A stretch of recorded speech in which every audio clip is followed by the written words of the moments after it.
मुंबई नाशिक महामार्गावर टँकरमधून गॅस गळती झालेली आहे। कल्याण अग्निशमन दळ हे घटनास्थळी सध्या दाखल झालेला आहे। गॅस गळती रोखण्यासाठी अथक प्रयत्न सध्या सुरू आहेत। वाहतूक कोंडी होऊ नये यासाठी सुद्धा प्रयत्न केले जात आहेत आणि या संपूर्ण घटनेचा आढावा घेतलेला आहे आमचे प्रतिनिधी मोनिश गायकवाड यांनी। मुंबई नाशिक महामार्गावर नाशिकच्या दिशेने जाणारा एचपी गॅस टँकर सकाळच्या सुमारास लिकेज झालेला या ठिकाणी नागरिकांना उग्र असा वास येऊ लागला होता।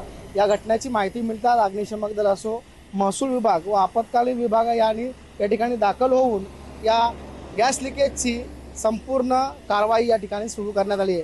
तुम्ही पाहू शकता या ठिकाणी अग्निशमन दलाची भिवंडी रेस्क्यू टीम असो किंवा कल्याणची टीम असो या ठिकाणी कारवाईला सुरुवात करण्यात आली। त्याचप्रमाणे या गॅस लिकेज होऊ नये यासाठी सुद्धा या महसूल विभागाकडून टेक्निशियन मागवण्यात आले आहेत। त्या टेक्निशियनकडून या गॅस लिकेज संबंधी कारवाई सुरू करण्यात आली आहे। भिवंडी मोनिश गायकवाड, पुढारी न्यूज।